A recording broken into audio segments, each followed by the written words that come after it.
Ladies and gents, welcome back. Now, it can be fun making fun of the usual Twitter checkmarks for their virtue signals we've had in the recent times. Canadian restaurants taking poutine off the table because of Putin. Bar owners are swapping out Moscow mules for Kiev mules, the usual thing. Taking vodka off the shelves because it may look like you're serving Russian vodka. Most vodkas are not actually from Russia. Just hate to burst your bubble there, virtue signaling people on the interwebs. Jeremy from the Quartering chimed in yesterday to say, what have been your favorite Ukraine-Russia virtue signals? My current favorite is the EA, that's the video game company, removing the Russian team from FIFA. Just absurd. I jumped in saying Vladimir Putin's speech removed from the World Economic Forum. That's actually a thing. So World Economic Forum, Vladimir Putin was a student of Klaus Schwab, and they've scrubbed his speeches from their channel. You can, of course, see that other people have reported on this over the years. This goes back way into the 90s. This is not a new thing. Now, however, things start taking a dark turn on the interwebs as more people take to Twitter with a little bit more of a serious tone in their words. At 3 p.m. Eastern Time, the Canadian Junior Hockey League will announce that Russian and Belarusian 16 and 17-year-old children will be banned from the upcoming draft. I'm Ukrainian born and I want peace. I do not believe banning teenagers for something they do not control is the answer. We have CCM Hockey is now punishing Russian players, even those who are anti-war because they're Russian and to virtue signal. This person, Pedro, on Twitter also points out that CCM makes all of its pro sticks in China, but effeminate CEO like Maureen Nabi, who are dependent on Chinese manufacturing, would never offend that country. I wrote on Twitter yesterday that this kind of fervor hasn't been seen in Canada since the internment of the Japanese. Now, that might sound hyperbolic, but this was also on Twitter. A charter aircraft that carried Russian foreign nationals has been held at the Yellowknife Airport. We will continue to hold Russia accountable for its invasion of Ukraine. Now, that would sound like crazy hyperbole from a usual Twitter checkmark. But this is Omar Algebra.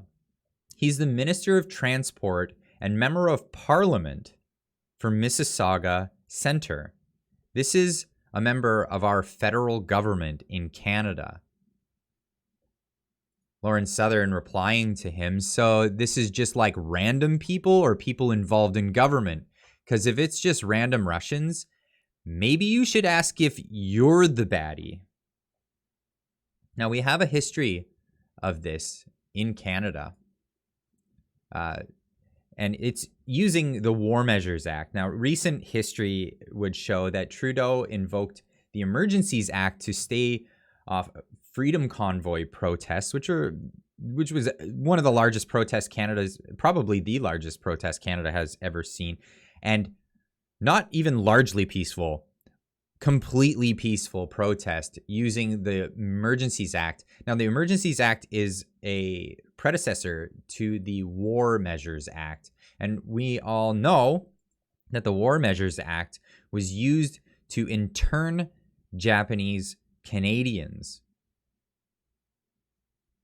The forcible expulsion and confinement of Japanese Canadians during the Second World War is one of the most tragic set of events in Canada's history.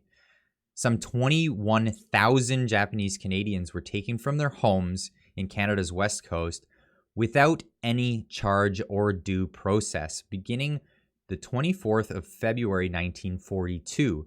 Around 12,000 of them were exiled to remote areas of British Columbia and elsewhere. The federal government stripped them from their property and pressured many of them to accept mass deportation after the war. Those who remained were not allowed to return to the West Coast until the 1st of April, 1949. In 1988, the federal government officially apologized for its treatment of Japanese Canadians. A redress payment of $21,000 was made to each survivor, and more than $12 million was allocated to a community fund and human rights project. Now, a similar thing occurred in the United States. There was a Japanese internment at the time as well. Now, let's not forget about our history and what things we look back on now as embarrassing things in our past. Let's not create a situation where we're repeating the things that we've done before. 2 Russian nationals participating in a worldwide tour have been held at Yellowknife Airport by the Trudeau government upon arrival simply for being Russian. So this is a follow-up story to exactly that Omar Algebra was talking about. Also replying to Omar Algebra, wait, you're holding them hostage just because they're Russian? You think all Russians are responsible for Putin's invasion of Ukraine? That's insane. And it's the same insanity that led Japanese internment camps in World War II. So I usually like to bring a little bit of humor to these videos. There's nothing humorous really about this. Blaming an entire demographic of people and their ethnicity for the actions of the leader of a country, I would say, in the words of Justin Trudeau, is unacceptable. But that is my opinion. You can have yours. Leave a comment in the comment section down below. We'll see you in the next video. Keep on trucking.